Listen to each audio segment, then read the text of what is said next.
Welcome back. We'll be starting the newspaper reviews with The Nation. Major headline, taking power from South in 2027 is undesirable, says Aliyu.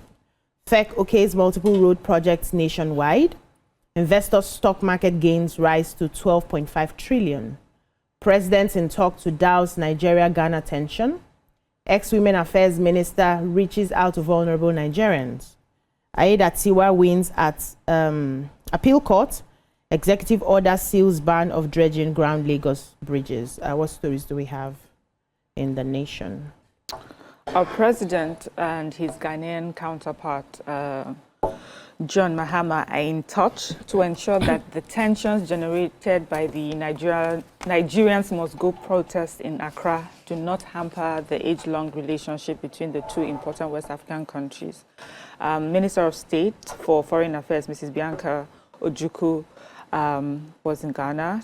She expressed happiness that there has been no protest since she led the federal government team to Ghana on Sunday, and assured Nigerians in Ghana that there was no cause for alarm. She says, I haven't seen people burning tires in the streets or carrying placards everywhere calling for Nigerians to be deported. So she says that the Ghanaian government is handling the situation effectively and will continue engaging all stakeholders. The minister also says that one of the reasons that they went is, of course, the fact-finding mission, and the government of the people of Nigeria have been concerned, about that protest that we've been seeing on social media. The minister also thanked the president of Ghana for the warm reception and also talked on the need for a joint commission to douse the tension generated by viral videos on alleged plan by a self-styled Igbo monarch to build a kingdom in Ghana. She says, I have to say thank you to the president for his warm reception. We want to reiterate, essentially, that Nigeria and Ghana have long been partners as a result of our shared history. We have a special relationship that so much binds us together, and these sites of inciting videos and rhetoric are capable of causing irreversible damage. And just in the end, that, because of our shared history, our long-standing relationship, she's happy with how the government in Ghana is, helping to manage that situation so it doesn't escalate. Okay. So the President Bola Tinubu has approved a one-year extension for the Controller General of the Nigerian Customs Service, NCS, Mr. Adewale Adeniyi. His tenure was originally due to expire at the end of this month, and he was, if you remember, was appointed in 2023. The statement was issued yesterday because they said that he needed to be given an extension to enable him consolidate ongoing reforms and complete strategic initiatives under the administration's renewed hope agenda. Among the critical projects highlighted are the continued modernization of the Nigerian Customs Service, the full rollout of the National Single Window Project, and the effective implementations of Nigeria's commitments under the African Continental Free Trade Area Protocol. So the Nigerian Customs, as we all know, plays a vital role in the country's economic framework, serving as a gatekeeper for revenue collection and national security at the borders. So with this happening now, especially when we're entering critical stages of execution, the administration's decision signals a continued emphasis on trade integration, digital systems enhancements, and cross-border efficiency. So, he started setting things. I think it's okay for he started setting reforms for him to have the time to complete those reforms within the sector. Okay. So congratulations to him. Yeah, so I have the federal government here approved a number of important infrastructure projects across the country. They also begun the reconstruction of the collapsed Kefi flyover in Nasarawa State. So they said the projects were included in the government's infrastructure renewal program that received major approvals at yesterday's Federal Executive Council. That's the FEC meeting presided over by President Bola Tinubu in Abuja. The Works Minister Dave Umahi, who addressed reporters at the State House in Abuja after the meeting, described the July 4th collapse of Kefi flyover as very unfortunate. He said 3 lives were lost to the incident, and the government had reached a settlement with the bereaved families. He said, we lost 3 lives there. We have settled with the families who are not pressing charges, and the reconstruction has started. He also explained that One carriageway of the bridge had been closed to facilitate urgent repairs following the structural investigations that they carried out. The Kefi flyover serves as a key transit route between the Federal Capital Territory, that's Abuja, and several north central states, and the collapse, sparked widespread public concern over infrastructure safety. So, but the minister is assuring fellow Nigerians that the Tinubu administration remain committed to accountability and proactive maintenance, and they are already working on it. Yes. Any other All right. story? So yeah, I have the story. Good news for Nigerians that have been complaining about mortgage issues, because at the African International Housing Show in Abuja, the Chief Executive Officer of the Ministry of Finance Incorporated, Mr. Armstrong Takang, unveiled the fact that there is a 20-year single-digit mortgage for Nigerians, and that Nigerians across different geopolitical zones are already taking advantage of it. And this is good news, because now people can access mortgage for 9.5% within Nigeria over a 20-year period. The terms and conditions will be spelled out for when you go and meet your mortgage bank to get information. But he said people are already accessing this loan. He said this is a welcome news for Nigerians. It is long overdue, much needed within the housing sector. As someone who plays in that space, I feel like this is really, really, really good. We just need to understand how we can carry the informal sector along, because I know it's easier to tick the box with formal people that have like salary job, but for entrepreneurs who don't have regular salary, but there must be a benchmark to ensure they are captured as well, since they populate the country. But this is good news. Okay, we'll be taking a breather here. When we come back, we'll continue the newspaper reviews. Stay with us. Stay tuned. Your View will be right back. Welcome back. We're moving on to the Punch now. Major headline: marketers warn against disruption as Dangote plans direct fuel supply. 2027 defections stir tension as APC ADC lock horns. Government FX windfall crashes 73% to 589 billion in Q1. FEC, federal government approves 3.5 trillion for roads, airports, and others. Nigeria needs new constitution, not amendments, according to Ezekwesili. Recovery ongoing in 1.3 trillion CBEX Ponzi collapse, EFCC. Ondo ADC vows to challenge Aida Tiwa's appeal court victory. How suspected ritualist dismembered my 16-year-old son, this according to Ogun driver. Oil budget hits 984 billion after 299.8 billion supplementary bill. What stories do we have? Okay.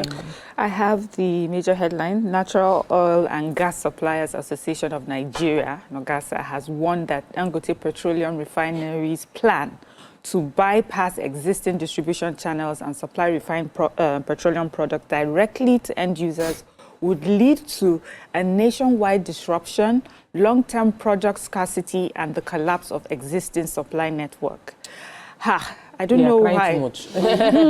So, of course, we remember the story that Dangote had invested in about 4,000 new CNG-powered trucks who would, give us, will take out the middleman, essentially. And the reason why they're doing that is that, first of all, they said this investment is a 720 billion naira investment. It's expected to save Nigerians over 1.7 trillion annually and lift 42 million micro, small, and medium enterprises by reducing energy costs and enhancing profitability. So you can hear all the good news, but based on NOGASA, it seems as if, the Dangote faction is saying that this is sounding very anti-Nigerian. This is something that we're doing that would help Nigerians. Why are you against it? NOGASA is saying, see, NNPC, first of all, this sounds like a veiled threat to me. It says Dangote should look to NNPC, that they used to have refineries, and they also they had subsidiaries that were involved in distribution.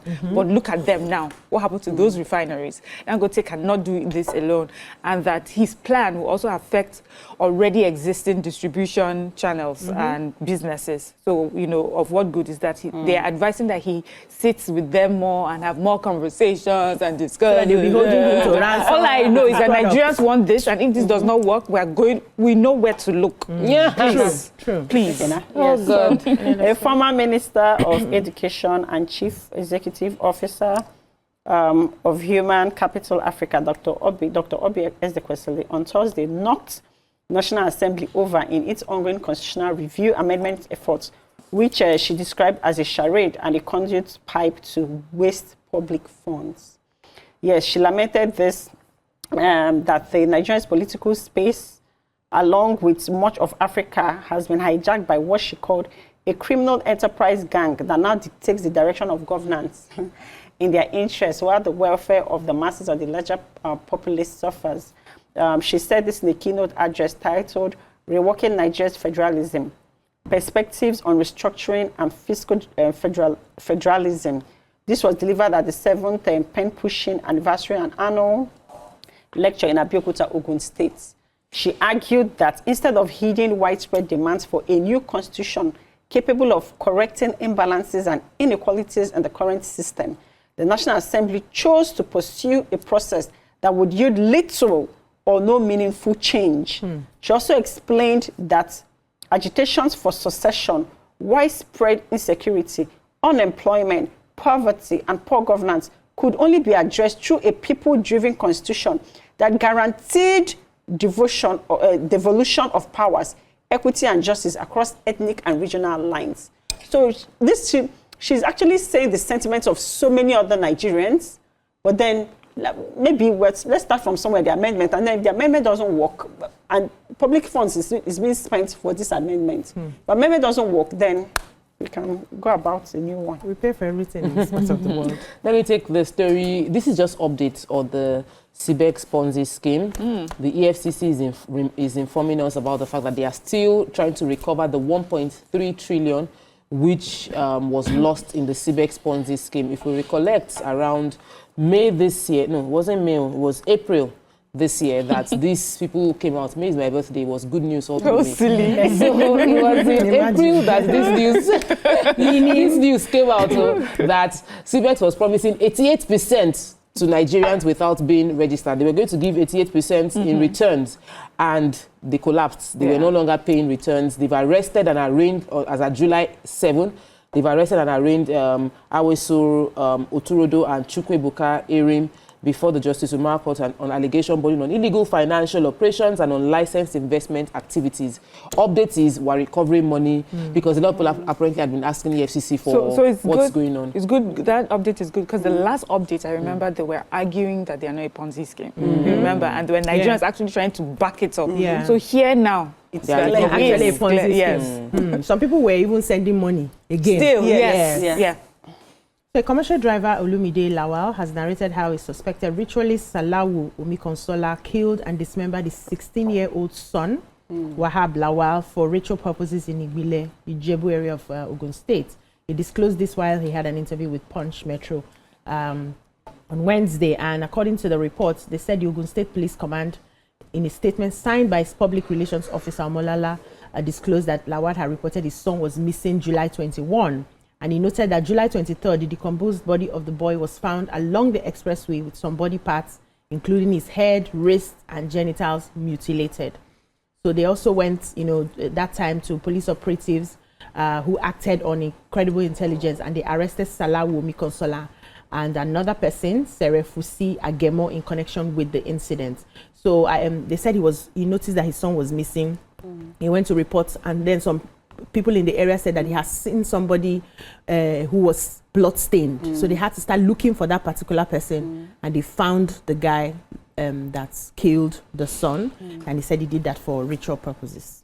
In 2025. Let's move on now to Daily Sun. Nurses strike, federal government bows to pressure. Federal government okays 30-year concession for Enugu airports by private operator. Strong equity, federal government securities drive pension fund asset to 24.63 trillion. President extends tenure of customs, CG Adini by 1 year. 2027, Kano PDP rejects Tinubu's endorsement, insists on party presidential candidate. 13% derivation. Niger State drags Attorney General to Supreme Court. Federal government states announce plans to create 1,000 jobs in every ward across Nigeria. What do you have in Daily Sun? Nurses strike and federal government withdraws controversial circular. The federal government has reaffirmed its commitment to ensure uninterrupted healthcare services, confirming ongoing negotiations with nurses, doctors, and other health professionals. This is aimed at preventing any strike actions that could cripple hospitals nationwide. The Coordinating Minister of Health and Social Welfare, Ali Pate, gave the assurance. He goes on to say the health sector has witnessed mounting tensions in the recent weeks after a controversial circular was issued by the Accrued Wages Commission, and this has sparked widespread displeasure amongst nurses and other health workers. And the circular seems to be affecting wage structures, arrears in payments, which resulted in strike action by the Nigerian Union of Nurses and other health workers. And other union leaders have threatened trial actions if this is unresolved. So they say they acknowledge the discontent caused by this circular and their commitment to listening to government. We have withdrawn it. We are now in transparent negotiations to increase allowances and resolve welfare concerns raised by health workers. Well, that's good news that, you know, they have finally listened, because I remember the last time I took the story, the doctors had said they hadn't heard anything from the government. The nurses have said they are going ahead with, you know, their strike because they haven't heard anything yet. So I guess this has finally gotten to the ears of those that are that need to participate. So I mean, worried. they waited for the 11th hour. I'm so worried because I have 2 pregnant people. Oh my That goodness. last just on Wednesday, somebody went to the hospital and said, "Oh, when we got to the hospital, they said doctors are on strike. Only nurses are able to attend to us." And the nurses, And this is like quarter to give birth, 2 people, and they are using general hospital. So if they So now unfair. want to give birth and they find out that it happens to go down when both nurses and doctors are on strike, what will happen to them? I don't think the leaders understand the implication of all this ignoring things until it becomes life-threatening. Yeah. I want to take the story of Niger State. Oh my God, this story gives me joy. Okay. So the Niger State government has dragged the Attorney General of the Federation and the Minister of Justice to court over its exclusion from the 13% derivative, which is supposed to be given to states that produce natural resources. They now said they included the Attorney General because they feel like they are the one that advises the President on legal matters. And they included the Minister of Justice because they felt like, we want you to help us clarify this matter. Are we not a revenue generating state? Don't we have natural resources that the government is using? Why are we not included in the 30% derivative that you're supposed to pay to people with natural resources? He now said, let me let you people know, in case you don't know, that was how I got informed, that Niger State has 4 dams that produces majority of the power supply for the country and also supplies Benin, Togo and Niger. They said they have the Kanji Dam, Jeba Dam, Shiroro Dam and Zenguru Dam. And aside from that, they also have other natural resources that are adding value to the federal government. So federal government answer Why are they not Niger included State. in Why is Niger State? Because I think revenue we never think of revenue. We only think of petrol. Yeah, But they and then are we only think crude. of the south. Yes, so the south. I'm waiting to see what this case would show, because to be precedent for other states that are overlooking the resources they have within their states as well. Exactly, to put them to work. Okay, so the federal government and state governors have launched the Renewed Hope World Development Program aimed at bringing benefits of recent economic reforms directly to Nigerians, 8,809 wards through job creation, improved food security, and poverty reduction. They said that, so this was unveiled by during the National Economic Council meeting chaired by the Vice President Kashim Shettima, where he said that having stabilized the macro economy, the next step is to drill development down to the lowest level, so that this would help stimulate economic activities to the lowest level, and that this will be funded by largely by a collaborative effort by the federal, state, and local government using increased federation account revenues, and this will implement other ongoing development projects. So I like the fact that now, federal level, state level, now they've gotten to the local levels where things can be done, funds can, be put into... Get to the grassroots. And touch the lives of people and create jobs, at least 1,000 jobs in every ward. That's huge. That's a big deal. It's a big deal. Yeah. You now know who to hold. When instead of everybody shouting, the president hasn't done, the president has not done, the local government chairman of so and so local government have not done. Now you know the new rants. Thank you so much, ladies. That's all we can take on the newspaper reviews. When we come back, we'll move on to the topic for today. Stay with us. Stay tuned. Your View will be right back.